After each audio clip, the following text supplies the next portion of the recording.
Hello guys, welcome back to Rudra and family. कैसे हो सब? आई होप सब अच्छे होंगे। आज मैं जा रहा हूँ मीरा नेचुरल फार्म।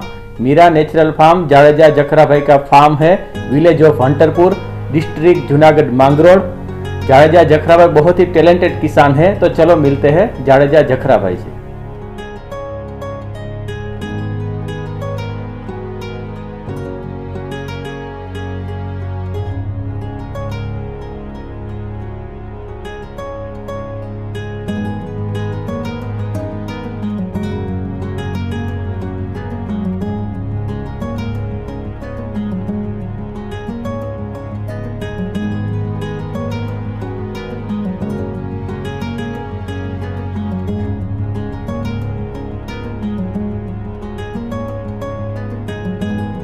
तो गाइस मैं पहुंच चुका हूं जखरा भाई के घर पे।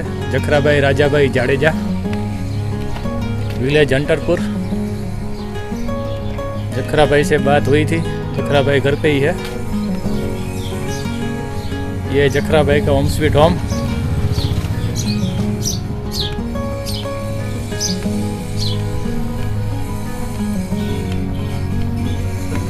जखरा भाई राजा भाई जाडेजा, विलेज हंटरपुर।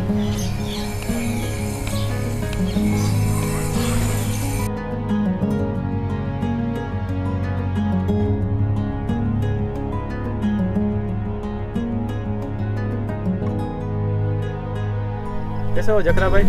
बहुत बढ़िया। तो आपका परिचय देंगे हमें? मैं जाडेजा जखरा भाई, गांव हंटरपुर, तालुको मांगरोळ, जिला जूनागढ़। मेरे फार्म का नाम है मीरा प्राकृतिक कृषि फार्म। तो आपके पास कितनी जमीन है जखरा भाई? मेरे पास 7 एकड़ है। 7 एकड़ जमीन है। और कितने साल से नेचुरल फार्मिंग कर रहे हैं? मैं 3 एकड़ में 7 साल से 6 साल पूरे हुए, 7वां साल शुरू हुआ वो प्राकृतिक कृषि कर रहा हूँ। और ये 1.5 एकड़ का फार्म है सने का, उसमें 4 वर्ष से कर रहा हूँ। तो आपको ऐसा क्यों लगा कि ये नेचुरल फार्मिंग करनी चाहिए? पहले तो मैं आपको धन्यवाद कहना चाहूँगा कि आपने ये जो मुझे छोटे से गांव में आकर मेरी मुलाकात ली और ये छोटे से छोटे किसान तक आप पहुँचे, इसलिए आपका दिल से धन्यवाद। और किसान को किसानी कैसी करनी है, क्यों करनी है, वो सब तो डीप में जाना अभी संभव नहीं है। बाकी जो किसान हमें ईश्वर ने जो हमारा फर्ज दी है, उससे अब हम मुकर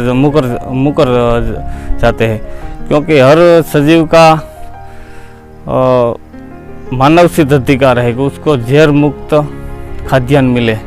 वो हम किसानों ने अभी छीन लिया है, वो वापस देने के लिए ये सब करना पड़ता है। तो आप पहले केमिकल करते थे, तो आपको केमिकल और नेचुरल फार्मिंग में क्या फर्क नजर आया? वो केमिकल में मैं लगभग 3 साल केमिकल खेती की। उसमें मेरे को ये सब कुछ मालूम नहीं था, इसलिए मेरे पिताजी अब बुजुर्ग है, इसलिए वो खेती छोड़ दी और मैंने संभाली। उसमें मैंने लगभग 3 साल में लगभग कोई उस टाइम की कोई दवा नहीं है जो मैंने मेरे खेत में नहीं दी। और गेहूं में लगभग 1 बोरी DAP में डालता था और 2 यूरिया के बैग, तो भी उत्पादन का कुछ फर्क नहीं मुझे मिला, वरना तो उसका उत्पादन डबल होना चाहिए, वो नहीं हुआ। उससे थोड़ा कम हुआ उत्पादन। इससे मुझे ऐसा हुआ कि ये सब अब नहीं करना चाहिए। फिर मैंने फेसबुक में एक जैविक खेती नामक का पेज देखा, और तो उसमें मेरे तो मन में आशे को ये जैविक खेती क्या है। तो मैंने उसमें जाके देखा तो मुझे एक ग्रुप मिला, और सत्या पाटिल यहाँ गुजरात के, और नितिन काजला जी यूपी में, उससे मैं संपर्क में आया। हमारा एक साकेत संस्था नाम की बनी, साकेत नाम की, और उससे मैं लगभग 3 साल उससे जुड़ा हूँ। फिर मैं पालेकर जी के शिविर में गया गांधीनगर में 2016 में, और तब से मुझे लगा कि नहीं, ये अब नहीं करना चाहिए, केमिकल नहीं करना चाहिए। धरती माँ को जहर नहीं देना। नहीं नहीं नहीं। तो जो आपने केमिकल करते थे और अभी ये नेचुरल फार्मिंग कर रहे हैं, तो अभी कितना उत्पादन हो रहा है? वो जो हमने जो माँ को जो बिगाड़ा है ना, वो तो अपना ऋण लेगी, जितना पक्का लेगी। जितना हमें भी उसको बिगाड़ा है ना, उतना तो आपको चुकाना ही पड़ेगा। तकलीफ दी है माँ को। हाँ, वो तकलीफ इतना तो नहीं देगी, पर थोड़ा बहुत तो सहना पड़ेगा। तो आप जो नेचुरल फार्मिंग कर रहे हैं, तो अपने किसान भाइयों को बताइए कि आप वो नेचुरल फार्मिंग कैसे करते हैं और क्या क्या उनमें आपको यूज़ करते हैं और कैसे करते हैं, क्या क्या मेडिसिन घर पे बनाते हैं, वो सब हमें इंफॉर्मेशन दीजिए। मैं इस समय में कुछ भी नहीं मिला था, बीजामृत भी नहीं मिला था, क्योंकि इसमें कुछ मिलाने की जरूर नहीं। बीजामृत मैं वो दूसरा फार्म है उसमें मिला था हूँ बीज, क्योंकि इसमें कुछ भी नहीं। और जीवामृत भी अभी नहीं दिया, 1-2 टाइम घन जीवामृत में दिया था, अब जीवामृत भी इसकी जरूरत नहीं, क्योंकि एक ही फसल होती है इस जमीन में, सन एक ही, और इसमें कुछ देने के नहीं। इसमें सिर्फ 3-4 छिड़काव जो करते हैं हम फसल रक्षण के लिए वो, और पोषण के लिए वो ही देना, वो फेरफार कर दिया। जो ईयर आती है तो अग्नि अस्त्र, पछी मैंने एक मेरी मूंगफली में एक बार ईयल आई थी, तो उसमें कोई भी दवा काम नहीं कर रही थी। अग्नि अस्त्र 2 बार दिया तो भी कुछ खास फर्क नहीं हुआ। फिर मैंने एक भाई से वडोदरा में एक भाई से संपर्क किया और उसने मुझे बताया कि धतूरा ऊपर कुछ भी कीजिए, धतूरा के तो हाँ धतूरा, उसमें से मैंने ये दवा बनाई एक खास करके इल्ली के लिए। वो कैसे बनती है? वो मैंने उसका नाम दिया धतुराष्ट्र। धतूराष्ट्र? हाँ, वो आपने खुद ही?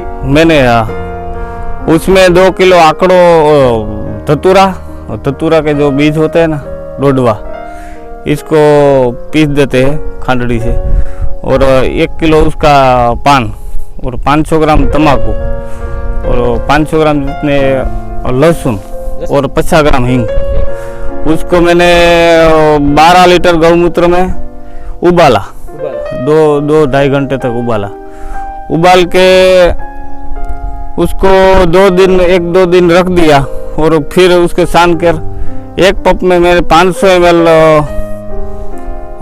नाक डाल के छिड़काव किया। 16 लीटर का पंप होता है, हाँ, उसमें आधा लीटर। तो वो जो कोराजन में जो रिजल्ट नहीं मिलता ना, वैसा मुझे मिला। और अपनी जो धरती माँ है, हाँ, उसको जहर भी नहीं मिला। ये शून्य बजट भी है और अच्छी भी है। हाँ, अब किसान को समझना चाहिए कि हम जो खा रहे हैं, अभी जो बीमारियां आई है, मैं लगभग 1.5 साल से देख रहा हूँ। 8 दिन में हमको कहीं ना कहीं सुनने को मिलता है कि वो भाई को कैंसर हुआ, वो भाई को बीपी हुआ, और डायबिटीज हो गई, ऐसा। हाँ, वैसा सुनता रहता हूँ। तो किसी के पास बुलाता भाई हूँ कि ये क्यों होता है, वो बोलता है कि भाई ये कारण है, इसका ये ही है। तो अब हमें समझना चाहिए किसानों को, खास करके केमिकल छोड़ देना चाहिए। और जो हम ये धरती माँ को तकलीफ दे रहे हैं, हाँ, वो ज्यादा नहीं देनी चाहिए। नहीं, उसे भुगतना ही हमको ही पड़ेगा, दूसरा को किसी को नहीं भुगतना पड़ेगा। और इसमें छिड़काव की बात करें तो मैंने पहले बार 10 पानी अर्क और नीम ऑयल का छिड़काव किया था, और दूसरा जो छिड़काव था ना वो 250 ml, मैंने 500 ml गाय का दूध और 100 ग्राम गुड़ का पानी, और तीसरा भी वही छिड़काव किया, और चौथा ब्यूवेरिया यानी नीम ऑयल, और 4 छिड़काव इसमें पूरे किए। उस छिड़काव से आपको क्या फायदा मिला, तो विस्तार से बताएंगे? वो जो अग्नि अस्त्र है, वो 10 पानी अर्क, उससे हमें जो कीटक आने वाले हैं उसका एक रेशियो टाइम होता है कि जो गुजराती अठवा देखे गुजराती में तिथि में, तो 11 से पूनम और 11 से अमास, जो उसका टाइम होता है ना, वो ब्रीडिंग का टाइम होता है। वो कीटक को। तो उस टाइम में हम ये दवा छिड़काव कर देने तो उसका रिजल्ट बहुत बढ़िया मिलता है। उत्पादन ज़्यादा बढ़ जाता है। हाँ, उत्पादन तो वो एक रेशियो है, पर ये जो हम इस टाइम में ये सब छिड़काव करते रहते हैं तो उसका लाभ ज़्यादा मिलता है। और ये छिड़काव करने की भी एक रीत है कि हमको ये खड़ी धूप में आके छिड़काव करके चलेंगे वैसा नहीं चलेगा।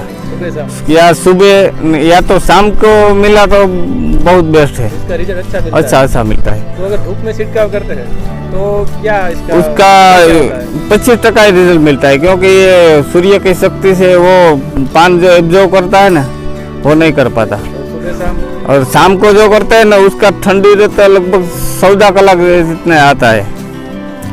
तो जखरा भाई, आप किसान को लास्ट में क्या कहना चाहो, किसान भाइयों को अपना उपदेश क्या दोगे? मेरे को किसानों को यही उपदेश है कि आप दूसरे किसी की मत चिंता करो, अपने परिवार के लिए कुछ करो। कम से कम एक एकड़ के कीजिए। एक एकड़ में किसी का कुछ भी जाएगा नहीं, अपना परिवार स्वस्थ होगा तो हमें कम से कम परेशानी उठानी पड़ेगी, क्योंकि अभी हॉस्पिटल वाले तो बैठे ही है। और जो कुछ समय खेती अभी छोटी निशी बताई जा रही है, उसका एक भी कारण, मुख्य कारण यही है कि जो लोग 10,000 में भी चलते थे ना कि ये मेरा 2 लड़का है तो इसमें कौन टैलेंट वाला है, तो ये उसको 10,000 में भी बेच दो कहीं भी। और जो कहीं भी चलता नहीं है ना वो उसको खेती में डालता है। इसका मुख्य कारण यही है। खेती चल जाएगी। हाँ, खेती से इसका खेती जो डाउन हुई ना उसका मुख्य कारण ये। और खेती में ज्यादातर किसानों को नौजवानों के आगे आना चाहिए। नौजवान होशियार लोग, पढ़े लिखे। हाँ, पढ़े लिखे। जो कहीं पे नहीं चलता वो खेती में आता है, उसका ये साइड इफेक्ट है अभी। तो आप नेचुरल फार्मिंग और केमिकल फार्मिंग के बारे में कुछ विस्तार से थोड़ा बताइए। केमिकल और नेचुरल दोनों ही एक केमिकल से होती है और एक कुदरती रीत से, जो हमें हमारा मूलभूत विज्ञान कहता है कि छोड़ को 98.5%, यानी जो छोड़ जो पोषक तत्व लेते हैं 98.5% मूलभूत प्रकृति में है, उसको वो संग्रह कर ले। 1.5% ही उसको जमीन में से लेना पड़ता है, फक्त 1.5%। हाँ, वो हमने 98.5% केमिकल में डालते रहते, 1.5% ही प्रकृति देते, हमने उल्टा कर दिया उसको। फिर वो उसकी जो साइकिल है वो स्थापित करनी पड़ेगी। वाह, वही भुगत रहे। अभी हमें खेती बहुत बड़ा विषय है, छोटा विषय ही नहीं, उसको आपको समझना चाहिए और समझदारी पूर्वक ये सब करना चाहिए। तो जखरा भाई, आपने जो फसल है वो मंडी में बेचते या स्पेशल कस्टमर है आपके? 2-3 साल मैंने मंडी में बेची थी, अब रेगुलर कस्टमर हो गए। और मूंगफली का तेल जो होता है वो तो मैं घर से ही बेच देता हूँ। वो कैसे बेचते हो? वो मेरे रेगुलर कस्टमर है, उनसे ही मैं एक व्हाट्सएप द्वारा भेज देता हूँ कि ये माल मेरे पास है। तो अभी कोई कस्टमर आपसे खरीदना चाहे तो आप अपना कॉन्टैक्ट नंबर दे हमें। जी, नंबर बताइए। मेरा मोबाइल नंबर है 9601910126, 9601910126। और जो कुछ भी आपको चाहिए वो मुझे कॉल करके बता सकते हैं या व्हाट्सएप से। तो जखरा भाई, आपने अपना कीमती समय जो हमें दिया, इसलिए आपका बहुत दिल से धन्यवाद करते हैं। जी, धन्यवाद आपका भी।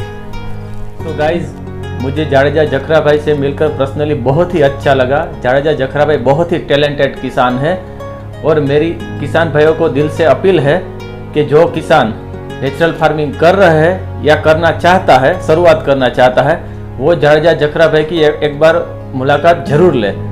जाडेजा जखरा भाई ने अपने नंबर वीडियो में ऑलरेडी दिए हुए हैं और डिस्क्रिप्शन में भी आपको उनका एड्रेस और नंबर दिखने को मिल जाएगा।